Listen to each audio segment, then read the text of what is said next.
Before starting my career in HR, I was a stay-home mom for a very long time. But I realized that I wanted more than just being a mom, even though being a mom actually fulfilled me. When I completed my designation in HR, I couldn't even break into the HR world. Wow. So I said, you know what I'm going to do? I'm just going to go back and do my master's program. Wow. And that time I was already close to 50. Wow. And someone said to me then, I don't know why you're doing this. You're closer to 50 than 40. I just started in HR. Things started looking up. But then life happened. When talking about losses that we encounter, mine was loss of my marriage. What did that look like? Every day you wake up, you wonder, okay, I'm just going to get up and go through the emotions, just go to work and come back and just do it all over again tomorrow. Wow. But then I would think about my kids. And so I started to ask myself questions. What example am I setting for my kids? Am I going to be that mom or am I going to be the mom that rose above it?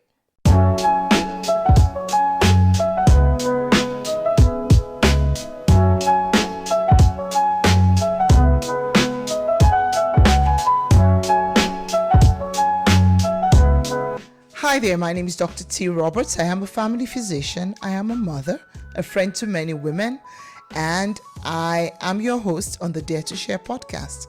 Today I have a wonderful guest, a friend that I have known for over 4 decades. That's 40 years. We've known each other since our pre-teen years, and it is my honor and pleasure to introduce to you Miss Titi Alli.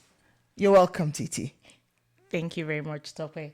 I'm glad to be here. Thank you. I know when you started this podcast, we're all cheering you on. Thank you. And now I'm on the podcast. Yes, you're on the podcast, and it's such a honor to have you.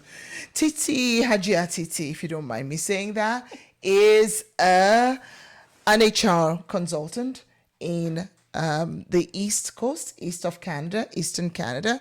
She's based in Toronto, and I do know she has lots and lots of experience in HR. She also has a little side hustle. We're going to be talking about that a little later.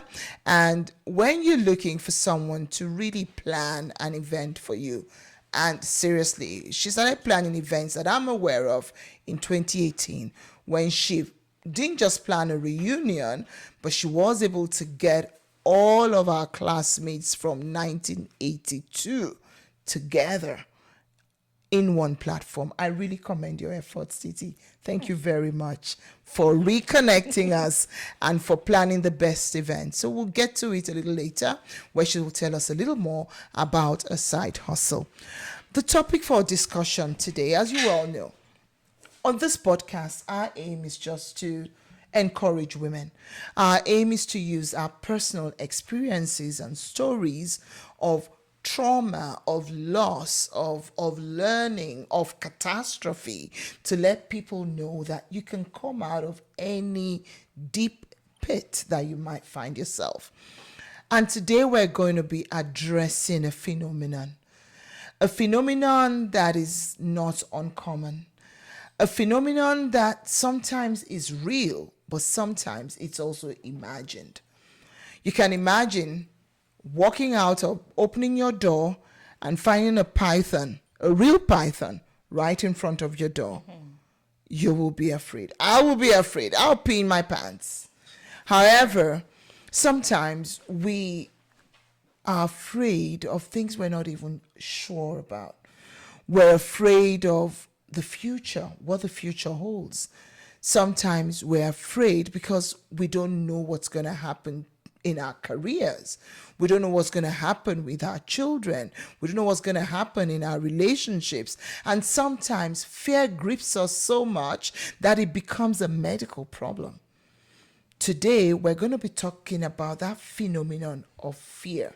And Titi, you're going to be telling us how you conquered a great fear that you had and how you've been able to find yourself and rediscover yourself after that.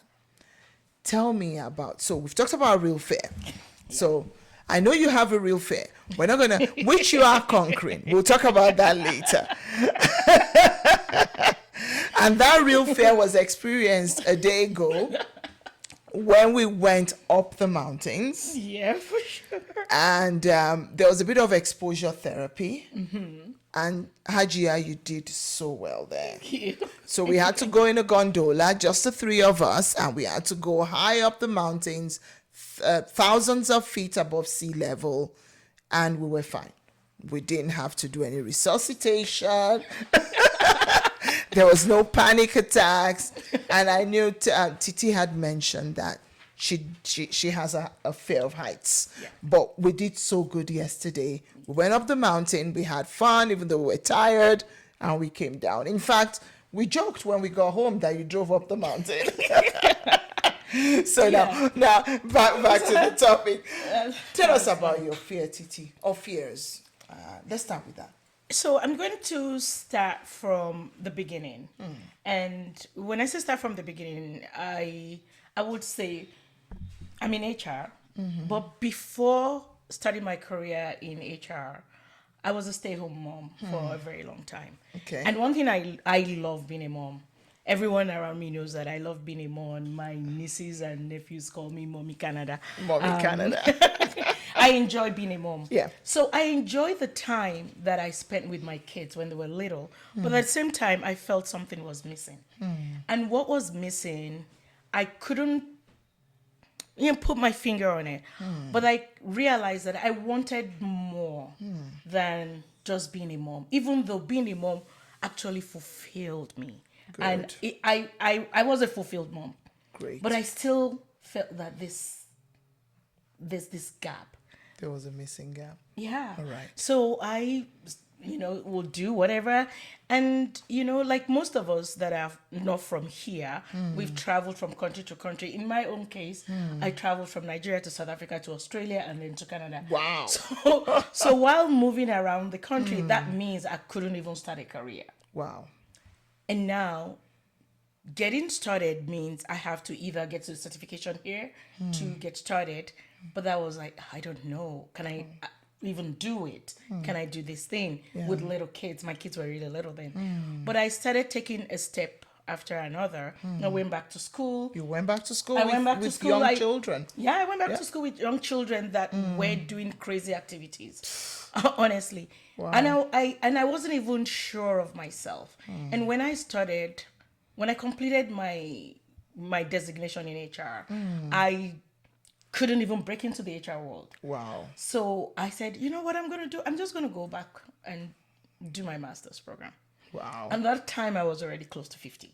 Wow. And someone said to me then, I don't know why you're doing this. You're closer to 50 than 40. Wow. I'll never forget that phrase. Wow. And I realized that even without people saying things to me, there are little voices in my head that will whisper these things to me. Wow. That what makes you think you're going to be successful at this? Wow. But then I got support from people, but I wanted to do it. I knew I was missing something. Wow. So I went back to school, got my master's after how many years? Good. You got it though. I got it. You got it. I In did. spite of the whispers you were getting, Yeah. in spite of the negativity Yeah. that you had, although there were also positive people, because then Yeah. you had to make a choice to say, you know what? I will go with a positive voice Yes. and not with a negative voice, because even though that was in your head, Yeah. you were almost 50 and Yeah. the voice was like, are you sure you can do this? Yeah. But hey, you did it. And I did it. So I got, and finally I got my break in HR, and I Good. studied in HR. Awesome. But so here's another fear of mine. Before I broke into HR, I was in social services frontline. Oh, wow. And I loved it. Wow. I enjoy the fulfillment that comes from helping people, and then people see you and they give you this hug, and it's so warm. And when I got that break in HR, I'm like, what if I don't get the same fulfillment? Wow. Another fear. Yeah, what if I don't get the same fulfillment? I didn't want to let go of that joy that I feel helping people. That place of comfort. That place of comfort. I didn't want to lose it. So, and I remember someone said to me in one of my classes, said, it's not that deep. Wow. Try it. If you don't like it, you can always go back to social services. Absolutely. And I tried it. And I remember saying to you this morning or yesterday that if I wasn't in HR, I don't know what I'll be doing. Wow. 'Cause So I that actually enjoy- gave you joy. Joy, yeah. Wow. I enjoy doing it. Wow. And I just started in HR. Things started looking up, and you're like, okay, This is good. better late than never. But then life happened, and life happened, and when talking about losses that we encounter, mine was loss of my marriage, and now you go from being the we to me. Wow. And then you grieve the dream of what could have been. Wow. And in that grief, it then becomes, where do you go? I was already 50. Wow. Let's just pause there. This is difficult for anybody. It is. But listening to you, making all those moves, being a stay-at-home mom, putting your career on the back burner. Yeah. To look after your family and to sacrifice and to move through, 3 continents with 3 young children, and then having this great loss must have really stopped you in your track at 50, you said. Yeah, 100%. 100%. It was so big, even though before it actually happened, you've processed it. Before you made that decision, you've processed it.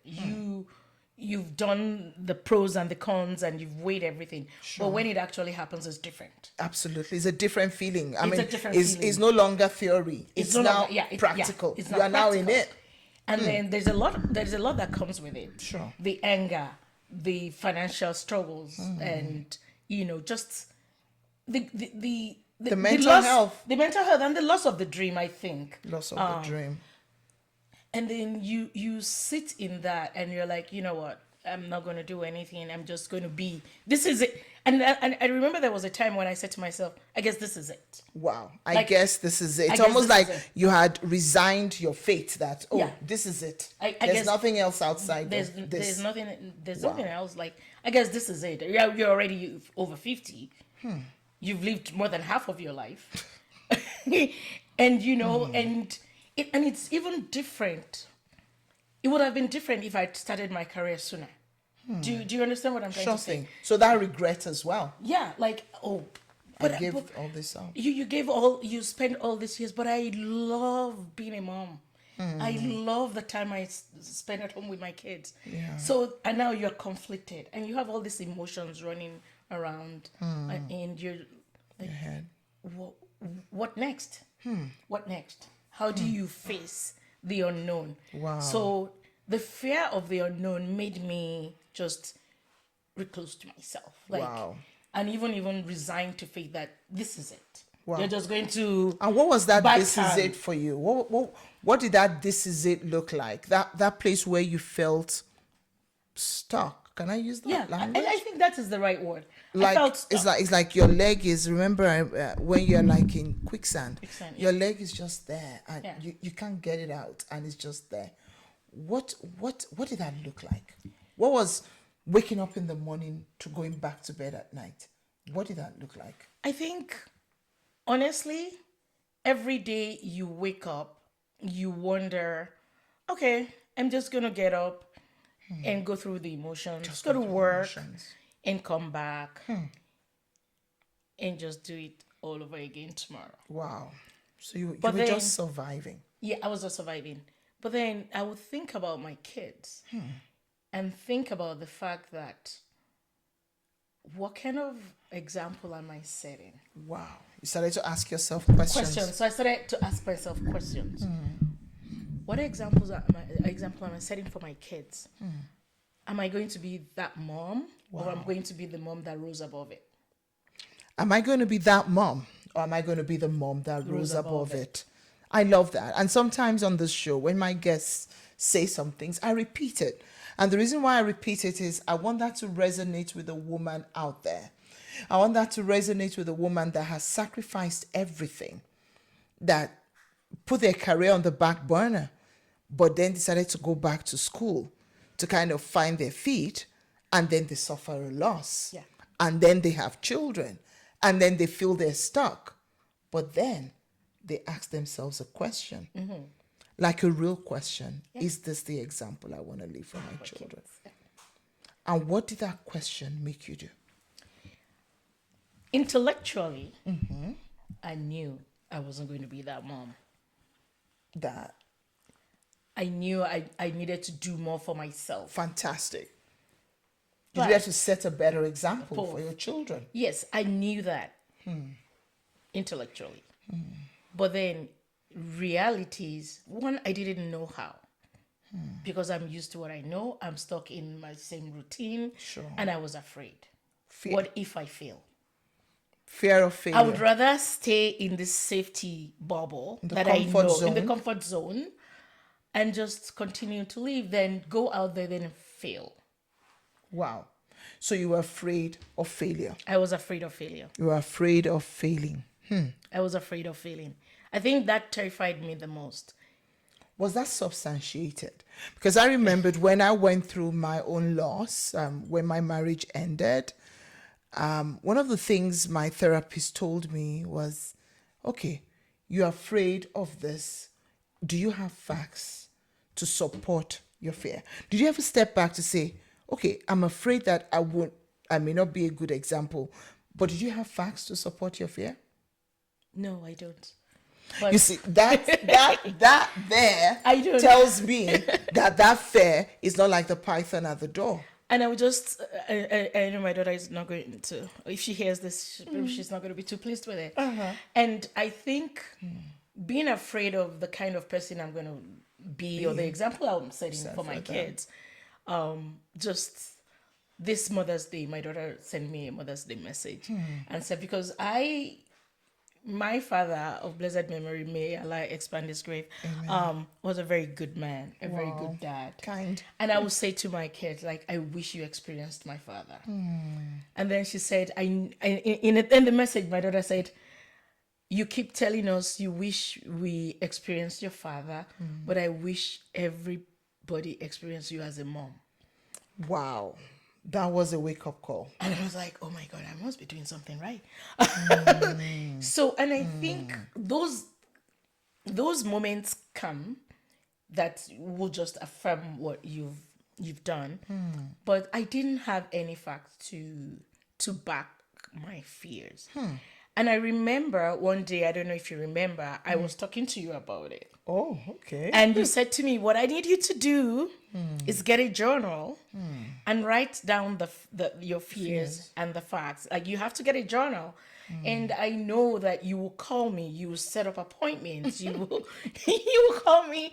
And the days that I don't, make the appointment, you say, you missed your appointment. You missed your appointment. And this also, like, it will make me segue to the part where I say, you need support. When you're going through things like this, you need support. You need support of friends, of family. And I'm very fortunate. Yeah. I do have support of family. My family is fantastic. I know that. My family is fantastic. And I have good friends also. Like, I surround myself with good people. Of course. And it's very important. I don't have too many friends, but I have very few friends that I know, you can rely on. I can rely on. It's very, very important. So you actually helped bring me out of my rut. Oh, no, honestly, you actually helped me. You brought me out of my rut because we'll go through these exercises maybe once or twice or whatever. And that was, I remember, okay. I remember the first thing I said to you was like, I don't have any skills.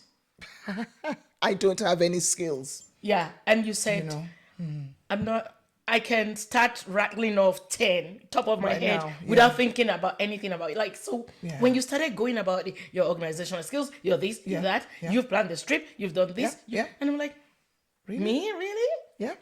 And then after one of the meetings, I went back and I wrote down things and, and I started journaling and I started doing things awesome.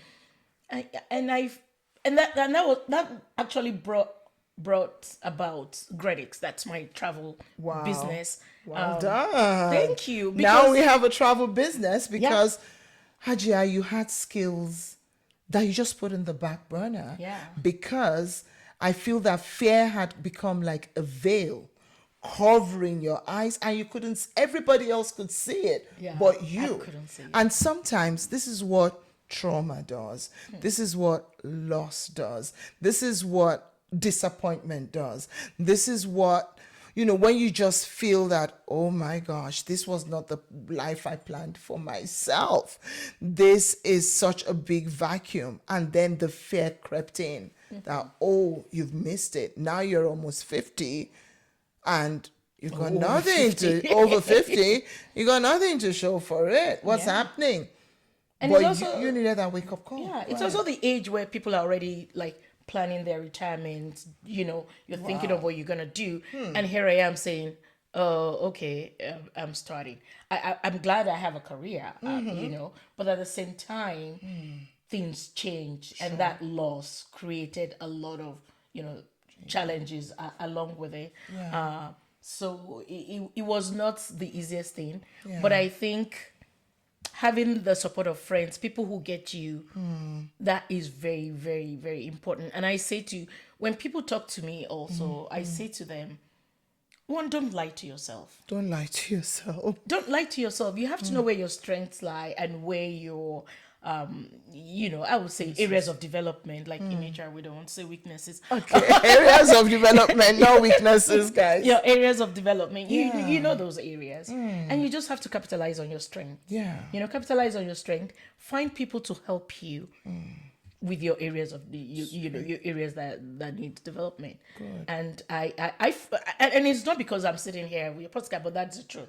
I told my sister about it, and sometimes when my sister talks to me and she asks me something, and she will say, "Do you want me to pull a talk on you?" Oh. and that is the thing with going through challenges like this. Some days you have the highs and the lows. Some days you are up, you're doing great, and some days you just it's just dark. It's dark, and you don't want to do stuff, and then you need people to pull you out of. Absolutely, out of that pit. Yeah. Now, you overcame the fear. I did. Good. I did, and I started the business. Awesome. I started the side hustle. And you started your side hustle. Yeah. And how is that going?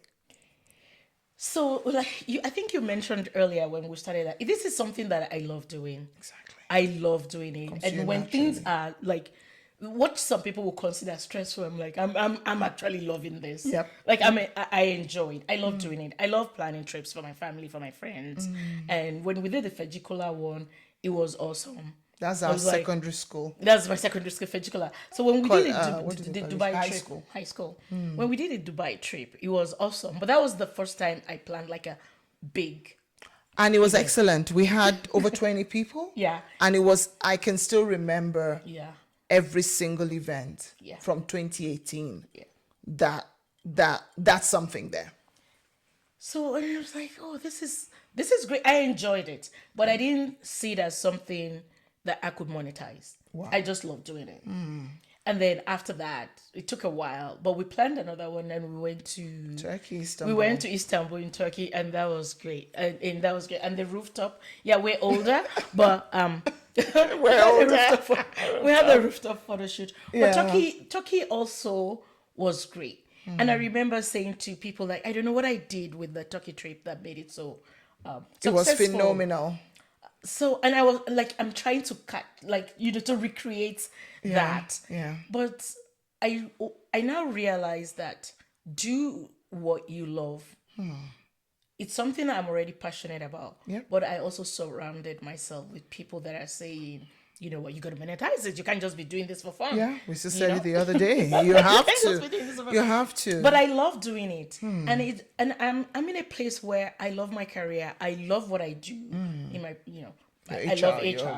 I love HR, and I love to travel. Good. I just try to make money out of it. Of course, now you have to make money out of it, and maybe my next question to you is, do you still have any fears right now? I think if we don't have fears, I don't know if I'm right to say that won't be like a normal thing or human. I'm not a doctor. I completely agree with you. I'm not a doctor. We will still have fears. I still have fears. but the fears are not. What's the difference now? Is the root question. So we still have fears. We need fears. We need a bit of stress. We do need that. Yeah. But how are you managing it now? So right now, I know for me, fear is there, not to hold me back. Wow. But that is something, like, I see it as another challenge that I have to overcome. Of course, if it's not safe, I'm not going to do it. Like, I already have fear of heights. But it's easier for me to do things now. No. Yeah. Like yesterday when we went on the gondola, I didn't say I wasn't going to do it. Even though inside I was like, but it wasn't like I was shivering. It wasn't like I was losing my balance. No. I just knew how to cope.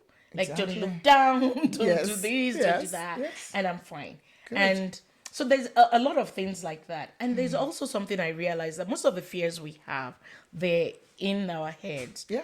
And They're not the python at the door. no, at all. And I also realized that most of the things you worry about never actually happened. Absolutely. That's it. It's just like Yeah. using facts now. Yes, you've cracked the code. To crack the code. Yes. Like, most of the things you worry about never actually happened. They don't.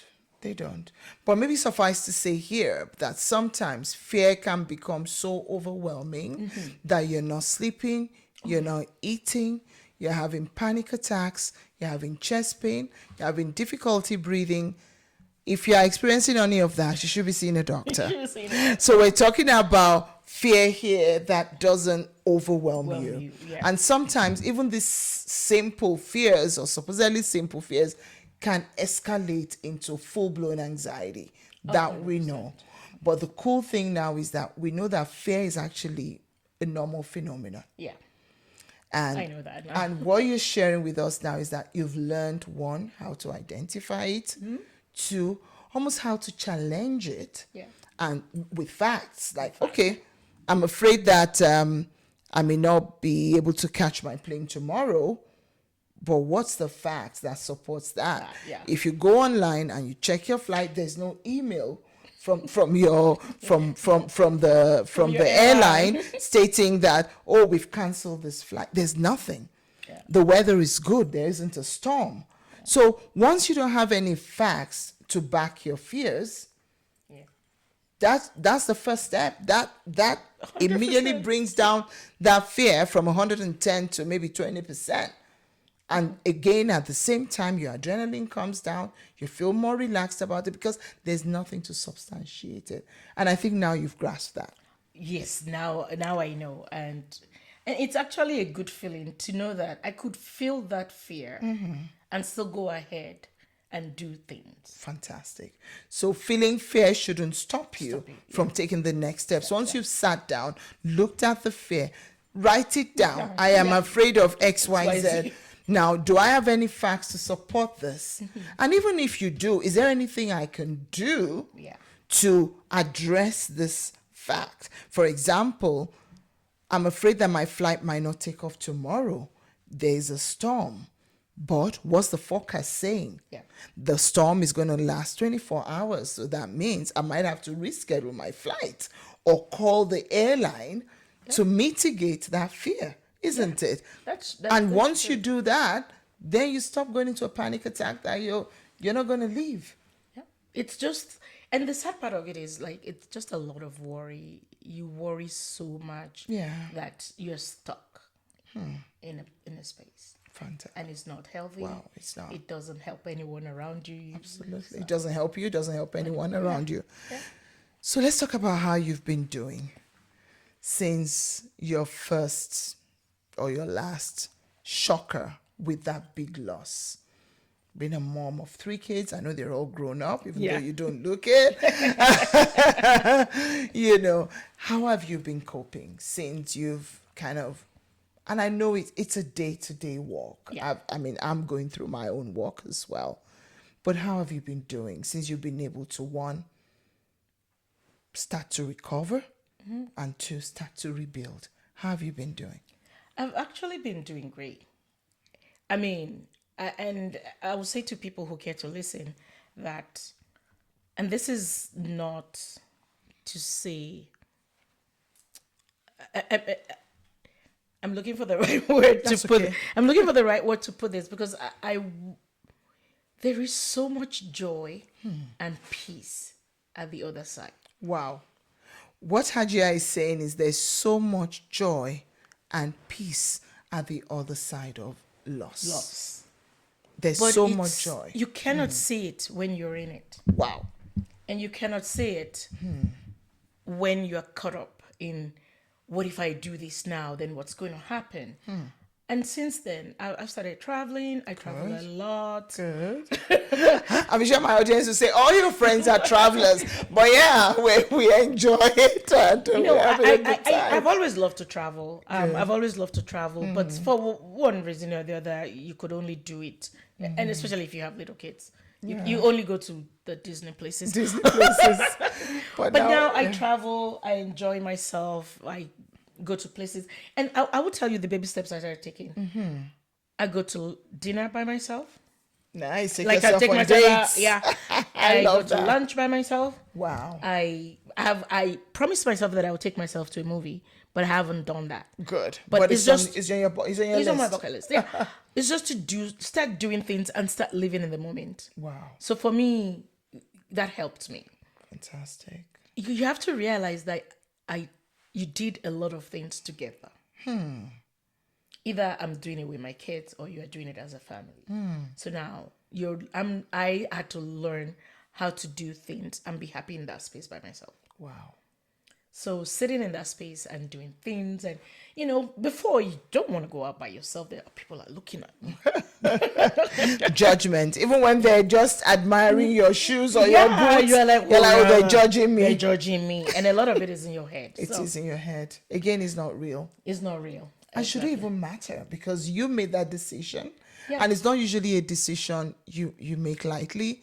And I say again, no woman goes into a marriage waiting for the day it's going to fail. Yeah. Or very few women would go into a marriage just to crash it. Just to crash it, yeah. The majority do not.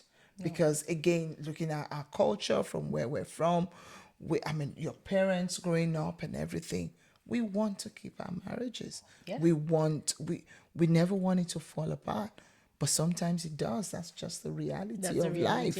But the key thing is, what do you do with it? And I love the fact that you're taking baby steps. I'm taking baby steps. Taking yourself to movies, taking yourself to lunch, to dinner. dinner, and just dressing up. I love something you said today earlier on when people talk about loneliness and what am I going to do, and you were like, go into your closet, pick out an outfit, put it on, do your face, Netflix. and go downstairs and watch Netflix. And make yourself popcorn and just enjoy yourself. Yeah. And when you're going to go to the bathroom, wash off the makeup, take your wig or scarf off, and carry on with. Your life. That's being intentional. And that helps. It's funny now as we're talking about it, but that is the step that you need, and that is when you realize that you're enough. You're enough. Yeah. Absolutely. You are enough. I remembered, after my marriage broke down in a very, the most hurtful way anybody could even imagine. A friend of mine flew down from Saskatchewan and she looked me in the eyes and she said, Tokba, you are enough. You're enough. Yeah. And it didn't feel like I was enough then. But looking back now, 4 years later, I can say, wow, I am actually enough. And I believe women need to get to that point and that stage. And it might be different for everybody, where you start to love and where you start to appreciate yourself and where you start to validate yourself and not wait for any man to come validate you, to come tell you you're beautiful, you're intelligent. I say to myself, I look at myself in the mirror and I go, you're beautiful. There's nothing wrong with you. You're a professional.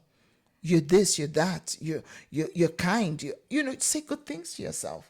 Yeah. And that in itself can actually be life-changing because every time you wake up and you think about yourself, you're thinking positive things because you've brought yourself to a point where you know and you believe and you act like you're enough. And the other thing that I also want to mention with that is, as parents of adult kids, your kids move out. They do. And then you are there by yourself. You're there by yourself. So you still have to learn how to cope and, have self-love and know how to practice self-care for yourself. Absolutely. And most of us, like I said, I love being a mom. I would say my life was all about my kids. Wow. And there was a time also that was a fear. What would I do with myself when they leave empty nesting? Yeah, like what would I do with myself? What would I do with myself? What would I do with myself? And then I realized I can just take baby steps. Just like when they started driving, they stopped needing you to drive them. Exactly. And So that was what do also- you feel? What do you do with that time? Yeah. When you're not the one doing the school runs and and everything, stuff like that. and taking them to their friends' houses to pick them up, So I started learning to do things. to enjoy your own To company. enjoy my company. Exactly, that's the right word. I started learning to enjoy my company. And I still enjoy a big family. I'm from a big family. I enjoy it. Yeah. I love it, but I also enjoy the company of myself. Absolutely. Wow, Hajia, thank you so much for everything you've shared with us today. You're welcome. Teaching us how you've overcome your fears by challenging the fears, by writing them down, by trying to validate whether they're real or not, and by taking the necessary steps. And even despite going through a big loss, you've been able to conquer the fears. You've been able to build your career that you love so much, and you've been able to start to enjoy your own company and take baby steps towards just loving yourself a little more. Do you have any final words for our women out there? Help me talk to the woman out there that's overwhelmed by fear, that feels her loss or the breakdown of her marriage is the end, that feels her children leaving home, getting married, doing their own life, makes her redundant. I'd just like you to give a word of advice to that woman based on your experience. I think what I would say is that the first thing you do is acknowledge the fact that these things happen. And once you are okay with that fact and you are okay with that truth, grieve it if you need to, mourn it if you need to, take as long as you need. But the one thing I would say is do not spend too much time. It's like a hole. It's okay to take a peek in the hole, but do not stay too long in that hole. Wow. Otherwise, you will get stuck. Exactly. Surround yourself with support, friends and families that will support you, because there are days that there are the days that it will be just difficult, like tough days. You need the support to overcome that. But the reality is, it's not the end of the world. It's not. And when people say there's light at the end of the tunnel, it sounds cliche, but it's true. It's true. You will find joy, you will find love, you will find a lot of exciting things. But you have to walk through the fear to get to that place. Absolutely. You need to walk through the fear. Do the work. If you need to take a day, take it. If you need to take 2 days, take it. Take as, how many days you need to take. But walk through the fear, and you will know that you will know. No one will tell you. You will start realizing it, that there is light at the end of the tunnel. There's light at the end of the tunnel. And it's so peaceful there. It's so peaceful there. It's a good place to be. That's the place I'm at. That's the place Hajia is. And we're thriving, not just surviving. Not just surviving. Because we decided, well, some of us got right to the bottom of the pit, but there's something I say. When you're stuck at the bottom of the pit, the only way out is up.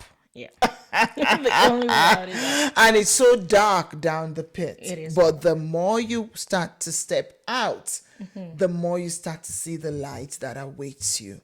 Yeah. So there is light outside of the pit. There is light at the end of the tunnel.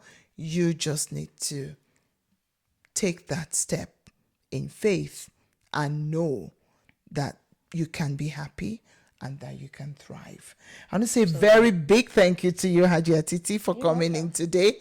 I really appreciate the contributions you've given to us today and for telling us how you conquered your greatest fear and how you've started to find your true self.